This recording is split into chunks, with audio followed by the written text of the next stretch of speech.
पहला है रतवारा 76 नंबर, थाना नंबर 76, सिंगियाई थाना नंबर 51 और एक एकडारा। ये 3 मौजा है आपके पंचायत में। ये तीनों मौजा में सर्वे का कार्य स्टार्ट करने जा रहे हैं। कौन मौजे है? एकडारा रतवारा सिंगियाई की चखबीब हो। चकबीब नहीं, सिंगियाई थाना संख्या 51 चखबीब है। अभी ये 3 राजस्व ग्रामों का ये फिर उसका भी अलग होगा। चक हबीब जो बता रहे हैं ना, अगर वो मौजा है तो उसका अलग ग्राम रतवारे में है, रतवारे में चखबीब है। रतवारा पंचायत में, रतवारा पंचायत में ये चखबीब धरण में है चाचा, धरण में है चखबीब। अभी जिन लोगों अच्छा ठीक है। ये जैसे हाँ जिन लोगों का हो रहा है क्या पूरे अंचल में ही हो रहा है, आप यहाँ भी सुन सकते हैं, वहां भी सुन सकते हैं, कहीं भी जाके सुन के फॉर्म वही भरना है। ठीक है, तो इसमें क्या है, बंदोबस्त पदाधिकारी महोदय प्रपत्र 1 में उद्घोषणा करते हैं। कोई भी सर्वे शुरू करने से पहले उद्घोषणा होता है प्रपत्र 1 में। आप लोगों का जो सर्वे हुआ है वो 100 साल पुराना है। अभी जो सर्वे हो रहा है इसमें नया नक्शा और नया खतियान बनाया जाएगा। तो ये तीनों मौजा में जितने भी मौजा है वो सारे में अंचल के 139 मौजा है। 13 मौजा नगर निगम में सम्मिलित हो गया, तो नगर निगम का अभी नहीं हो रहा है, सर्वे नहीं किया जा रहा है। तो जिला बंदोबस्त पदाधिकारी के द्वारा प्रपत्र 1 में उद्घोषणा जो किया गया है उसको पढ़कर बता देते हैं। कल्याणपुर जिला समस्तीपुर के सभी भूधारियों, लोक एवं सरकारी जमीन के अभिरक्षक सहित भूमि में हित रखने वाले सभी व्यक्तियों को एतद द्वारा सूचित किया जाता है कि अध्यवस्थाक्षरी द्वारा प्रतिनियुक्त अथवा प्राधिकृत कोई व्यक्ति ग्राम की सीमा एवं इसके भूखंड के सीमांकन या पहचान के लिए भूखंड में प्रवेश कर सकते हैं। कोई भी सर्वे कर्मी आपके भूखंड में प्रवेश कर सकते हैं, उसके पैमाइश के लिए उसके सीमा के अंदर पैमाइश कर सकते हैं। आपको आप अभी है ना, अभी हम आप लोगों को जैसे बता दे रहे हैं, उसके बाद आपसे बोलेंगे कि आपको कोई डाउट है तो वो पूछ सकते हैं। तो उस दरमियान आप लोग याद करके रखिएगा, पूछ लीजिएगा, एक बार हम बता देते हैं ना। आपको निर्देशित किया जाता है कि सर्वेक्षण के उद्देश्य से भूखंडों की पैमाइश, जांच पड़ताल करने तथा वृक्षों, जंगलों, खड़ी फसलों या ऐसी अन्य बाधाओं जैसा भी हो को हटाने अथवा काटने में उन्हें सहयोग करे एवं उन्हें उनके कर्तव्यों के निर्वहन में किसी प्रकार का बाधा अड़चन उत्पन्न न करे। अमीन जो भी काम करेंगे आप लोग उसमें कृपया करके बाधा या अड़चन उत्पन्न न करेंगे। और इनको शक्ति दी गई है किसी भी सर्वेक्षण कर्मी को कि वो जंगल, खड़ी फसल या फिर पेड़ को कटवा सकते हैं जरूरत पड़ने पर, और आप उसको काटने में सहयोग भी करेंगे। ऐसे उम्मूमन होता नहीं है कि किसी पेड़ को काटा जा रहा है, किसी जंगल को सर्वे पर्पस के लिए गिराया जा रहा है, ऐसा नहीं होता है ना। जितने दिन में जंगल गिरेगा उतने दिन में सर्वे फाइनल हो जाएगा। आपको यह भी निर्देशित किया जाता है कि अपने भूखंडों की सीमाओं को भूखंडों के सभी मेड़ पर मिट्टी का स्तंभ देकर उसे सीमांकित कर लेंगे। जिनका भी प्लॉट पर मेड़ सब नहीं बना हुआ है, किसी को बटाई दे रखे है या फिर किसी कारणवश वो मेड़ नहीं बना हुआ है, मेड़ बना लीजिएगा, मिट्टी का मेड़ उसे सीमांकित कर लीजिएगा, ताकि अमीन साहब जब फील्ड में जाए तो उसका सही नक्शा बनाया जा सके, आपका रकबा पूर्ण हो सके। ठीक, तो ये तो हो गया उद्घोषणा। ये उद्घोषणा हो गया, सबको पता है कि सर्वे का कार्य चल रहा है। अब इसमें 2 चीज करना है। सबसे पहले अभी रैयत लोगों को प्रपत्र 2 और प्रपत्र 3 है, ये प्रपत्र का नाम है, फॉर्म का नाम है। प्रपत्र 2 और प्रपत्र 3 एक भर कर देना है। प्रपत्र 2 होता है स्वघोषणा का प्रपत्र। जिस जमीन का सर्वे करना है उसका आप लोग लिख कर देंगे, आप लोग अपने से, कि मेरा ये जमीन का सर्वे करना है, इस जमीन का खतियान बनना है। ठीक, उसी प्रपत्र को बोलते हैं स्वघोषणा का प्रपत्र। इसमें जो कॉलम बना हुआ है आपको एक बार बता देते हैं, क्योंकि सबसे इंपॉर्टेंट यही फॉर्म है। प्रपत्र 2 में पहला तो वही हो गया क्रमांक संख्या, जो सीरियल नंबर आप लोग दीजिएगा 1-2 करके। रैयत का नाम, जो भी रैयत अभी मालिक है वो अपना नाम लिखेंगे। उस जमीन पे अगर आपको बंटवारा करके मिल गया है जमीन, या आपके नाम पर खुद की प्रॉपर्टी है, खुद कमा के खरीदे है, तो उसका आपके नाम पर, ऐसा नहीं कि आप जीवित है बेटे के नाम पर भर दिए, बहुत ज्यादा प्रॉपर्टी हो गया, दिखने लगा ज्यादा ना, तो अपने बेटे के नाम पर भर दिया, ऐसा नहीं होगा। आपकी प्रॉपर्टी है, आप जब तक जीवित है आप ही का रहेगा, बेटे के नाम पर नहीं भरना है, ट्रांसफर नहीं कर देना है। ठीक, अगला कॉलम हो जाएगा खाता खेसरा रकबा चौहद्दी जमीन का किस्म, दुकान है, मकान है, धनर है, भीट है, क्या है, खंता है, वो आप लोगों को पता होगा कि कौन खेसरा क्या है ना, उसमें भर देना है। और उसके बाद जमाबंदी संख्या का होगा, जमाबंदी संख्या लिख देना है। और भूमि को प्राप्त करने का आधार क्या है, आपको वो भूमि मिली कैसे है। तो बहुत सारे जमीन आपके खतियानी होंगे, बहुत सारे केवाला बैला कलामी वाला होगा, बहुत सारा बख्शिशनामा, दान पत्र, यही सब यही होगा ना, वसीयतनामा, बंदोबस्ती पर्चा, वार्षिक पर्चा, इतने तरह का तो होता है, यही सब होगा। तो ये किस आधार पर आपको वो भूमि मिला है ना। खतियानी है तो पैतृक संपत्ति हो गया ना, खतियानी लिख दीजिएगा कि खतियान से प्राप्त है, खतियानी सिर्फ लिख दीजिएगा, वो समझ में आ जाएगा कि खतियान से प्राप्त है। ऐसा नहीं कि लंबा चौड़ा पूरा कॉलम भरने लगे आपको, है ना। एक अमीन साहब भर के ना यहाँ चिपका भी दीजिएगा जी, कहाँ गए, यहाँ पर है ना चिपका दीजिएगा, ठीक। कोई व्हाट्सएप का ग्रुप होगा, ये मुखिया जी से बात करके उस व्हाट्सएप के ग्रुप में भेज दीजिएगा कि एक आप लोगों को आइडिया पड़ जाए कि भरना कैसे है। ऐसा तो नहीं है कि एक ही चीज को भरते भरते है ना पूरा खतियानी है, ये इतने हिस्सेदार उसी में भरने लगता है, ठीक। एकदम सिंपल सा फॉर्म है। अगर मान लीजिए किसी जमीन पर केस चल रहा है कोर्ट में, तो सर्वे तो उसका भी होगा।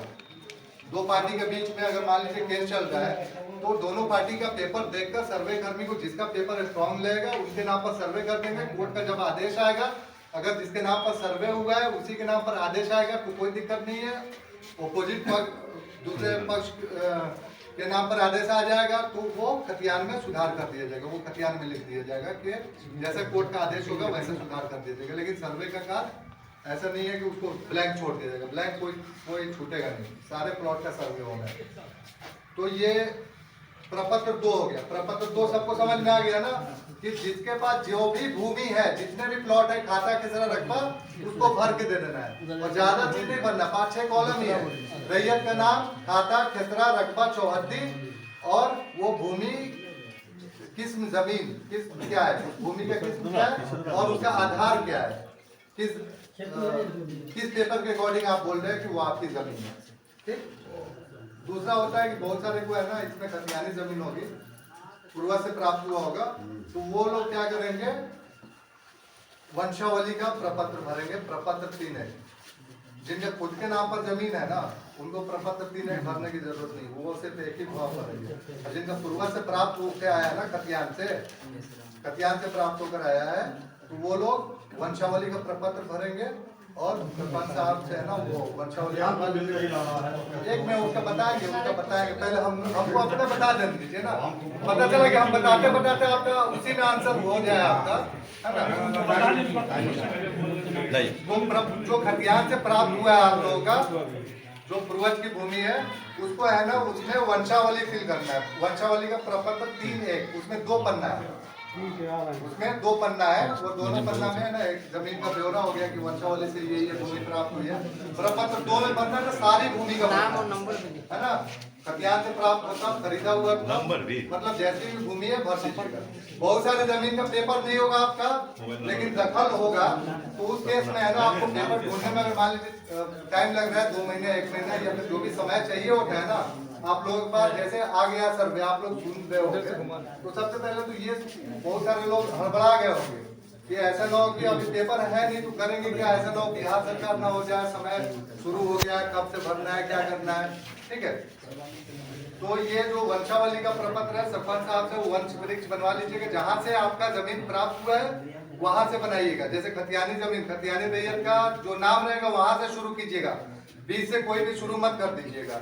खतियानी रैयत से शुरू कीजिएगा, तभी तो पता चलेगा फलाने आदमी के पोता हुए ये या परपोता हुए। खतियानी रैयत का परपोता है या पोता है या पुत्र है, खतियानी रैयत के है कौन, उसमें संबंध लिखना पड़ता है अमीन साहब को। आप जो वंशावली बना कर देंगे ना, खतियानी रैयत आप तो लिख दीजिएगा खतियानी रैयत, अमीन साहब अपना डॉक्यूमेंट जब बनाएंगे तो उसमें लिखेंगे खतियानी रैयत के ये पौत्र है या परपोता है, जो भी लिखना होता है वो लिखते हैं, संबंध स्थापित करते हैं, तब जाकर इनका सीनियर पास करेगा। अभी क्या है, बहुत सारे लोगों का ये जैसे 3 मौजा का बताया गया है, बहुत सारे लोगों का खतियान उपलब्ध नहीं होगा, और वो आपका खरीदा हुआ जमीन का पेपर उपलब्ध नहीं है, तो उसका तो अमीन साहब बताएंगे नहीं ना कि आपका खरीदा हुआ है कि दान किए थे कि कौन दान किए थे, वो तो आप लोग बताएंगे। खतियान का अमीन साहब बता देंगे कि हाँ ये आपकी खतियानी भूमि हो सकती है, या फिर आप खतियानी भूमि बताएंगे तो अमीन साहब जांच कर लेंगे उसका खतियान से, और जिसका खतियान उपलब्ध नहीं है, जिसका उपलब्ध है वो तो दे ही दीजिएगा, अमीन साहब को हेल्प कर ही दीजिएगा। अगर जिसका उपलब्ध नहीं है उसका डिपार्टमेंट दरभंगा से या फिर जिला अभिलेखागार से, पूरा पटना से प्रयास कर रहे हैं वो लोग। जैसे आप लोग दरभंगा में जाकर खतियान मांगिएगा ना, प्रैक्टिकल बात है, तो थोड़ा सा दिक्कत होगा, लेकिन डिपार्टमेंट की तरफ से जब अवेलेबल कराया जाता है तो थोड़ा इजी होता है अवेलेबल करने में ना। डिपार्टमेंट को हम अंचल कार्यालय में कुछ जाकर डॉक्यूमेंट मांगे ना, तुरंत मिलेगा नहीं मिलेगा, जमाबंदी पंजी है ना। तो यही डिपार्टमेंट, ये प्रैक्टिकल बात है। तो ये खतियान उपलब्ध कराने का प्रयास किया जा रहा है, वो अमीन साहब को खतियान उपलब्ध कराया जाएगा। लेकिन जो खरीदा हुआ जमीन है या दान मिला हुआ है वो आप लोग उसका ये कर दीजिएगा। तो अभी जो फॉर्म भरिएगा वो ऐसा नहीं कि जिसका पेपर नहीं है आप लोगों के पास उसका फॉर्म भरे ही ना, फॉर्म भर के दीजिए, खाता खेसरा रकबा सब भर के दीजिए। उसके बाद मान लीजिए पेपर कुछ दिन के बाद मिलता है तो कुछ दिन के बाद अमीन साहब को हैंड ओवर कर दीजिएगा, लेकिन फॉर्म भर देना है। और बेहतर होगा कि आप लोग उसे ऑनलाइन कर दें। ऑनलाइन करना आपके राजस्व ग्राम की जमीन है क्या, गुलफराज आलम है, वो आपको बता देंगे। आप लोग है ना, जितने नौजवान लोग हैं, जो भी मोबाइल में सब किसी को शौक है, एकदम एंजॉय करते हुए भरना है, ठीक है, बोझ लेकर नहीं, एंजॉय करते हुए आप लोग सीख लीजिए। क्योंकि कोई सा भी इल्म होता है ना, कोई सा भी नॉलेज वो बुरा नहीं होता है, किसी चीज का भी नॉलेज रखना चाहिए, है ना। कैसे देख पाएंगे, हर चीज पे डिपेंडेंट मत रहा कीजिए कि हम साइबर पे डिपेंडेंट है, ये साइबर कैफे वाला ही करेगा तो करेगा। आप लोग खुद जागरूक बनिए, क्योंकि ये सरकार जो पब्लिक डोमेन में डाली है ना, ये साइबर कैफे वाले के लिए नहीं डाली है कि साइबर कैफे वाला करेगा, ये आम पब्लिक के लिए भी डाली है कि आम पब्लिक भी इससे है ना जो चाहे कर सके, है ना, जो चाहे फॉर्म को फिल कर ले। तो आप लोग अपने से ट्राई कर लीजिएगा। यहाँ पर वेबसाइट का लिंक चिपका दिया जाएगा, DLRS directorate of land record and survey, DLRS। जब आप लोग गूगल पे सर्च कीजिएगा आ जाता है, उसमें ऊपर डिपार्टमेंटल लॉगिन, जैसे अमीन का लॉगिन होता है उनका ID पासवर्ड वाला, नीचे पब्लिक डोमेन होता है, पब्लिक डोमेन में आना आप लोग जाकर वहाँ सर्वे का ये कर सकते हैं, फॉर्म फिल कर सकते हैं। तो ये 2 फॉर्म हो गया, आपको समझ में आ गया। इसके बाद हड़बड़ाने की जरूरत नहीं है। अगर मान लीजिए अमीन साहब से आप नहीं लिखा पाए, किसी कारणवश इस टाइम तक 2 महीना 3 महीना 4 महीने तक पेपर नहीं मिल पाया, तो जो प्रक्रिया चल रही होगी, इसके बाद आपका आपत्ति का प्रक्रिया चलेगा। प्रपत्र 8 में आपत्ति कर सकते हैं, फिर खतियान चिपकाया जाएगा, फिर उसके बाद है ना प्रपत्र 14 में आपत्ति कर सकते हैं आप, उसके बाद रैंक फिक्सेशन होगा, सारे का फिर से लगान निर्धारण होगा। बहुत सारे बोलते हैं ना कि मेरे पिता के नाम में गलती कर दिया, जाति लिखा ही नहीं है, ये लिखा ही नहीं, वो लिखा है, बहुत सारा प्रॉब्लम होगा रसीद में, है ना। अचानक से है ना वो गया था, वो अंचल कार्यालय में स्टाफ कम थे, तो उस टाइम है ना अचानक से बहुत सारा, तभी तो गवर्नमेंट है ना परिमार्जन लाई, अभी परिमार्जन पे भी ओवरलोड हो गया है। तो अभी जिसको भी रसीद में सुधार करवाने की आवश्यकता है वो सुधार करा लीजिएगा। उसके लिए परिमार्जन प्लस पर अप्लाई कीजिएगा। आप लोग पहले परिमार्जन पर करते थे ना, सीओ साहब से बात हुई है, वो बता रहे थे कि परिमार्जन प्लस पे वो लोग ज्यादा मतलब फोकस करके काम कर रहे हैं और उस पर सुधार कर रहे हैं। हाँ, खेसरा खाता खेसरा नंबर दीजिएगा, तभी तो वही तो मेन हुआ है जी। जमीन का माई बाप ये खाता खेसरा रकबा, जिसमें रसीद में जो दिया है ना, जिसमें मान लीजिए आपको रसीद में सुधार करने की आवश्यकता है, किसी प्रकार का सुधार, नाम जाति पता कुछ भी, या फिर खाता खेसरा रकबा, जो भी सुधार करने की आवश्यकता है उसको आप लोग परिमार्जन प्लस पर अप्लाई कीजिए, ठीक है, ऑनलाइन कर दीजिए। और ये कर्मचारी किस में बैठते हैं, इसी में बैठते हैं कर्मचारी साहब। हाँ, तो यहाँ भी है ना, जब रतवारा पंचायत में आएंगे ना, रतवारा मौजा क्या करेंगे, ये अमीन साहब है ना रतवारा मौजा में यहाँ बैठेंगे। फिर इसके बाद जो एकदारा मौजा के अमीन हुआ है, एकदारा के कोई है क्या रही है? हाँ, हम हैं यहाँ। हाँ, एकदारा के हुआ है गौरव कुमार, और रतवारा के और सिंगियाई के, एक मिनट, रतवारा के और सिंगियाई के गुलफराज आलम है, ठीक, गुलफराज अली है, वो इस मौजा के लिए उनसे संपर्क कीजिएगा। सबके क्या गुलफराज अली अमीन साहब को आप लोग जगह दिए नहीं, अमीन साहब को कहा इधर आ जाइए, आइए सामने आइए। अच्छा साइन करा दें। अच्छा ठीक है, आप लोग अभी बोल रहे हैं कि आप ही लोगों के साथ रहेंगे, आप ही लोगों के साथ उठेंगे बैठेंगे, आप ही लोगों के साथ खाना कचरा ये भी करेंगे, आप लोग भी खाता कचरा किसी, ठीक है, एकदम अच्छे से सर्वे करा लीजिए, किसी को कोई परेशानी ना हो, कोई परेशानी होगा अमीन साहब से पूछ लीजिएगा, ठीक है। चलिए बहुत बहुत धन्यवाद। एक चीज आप बता दीजिए। हाँ बोले।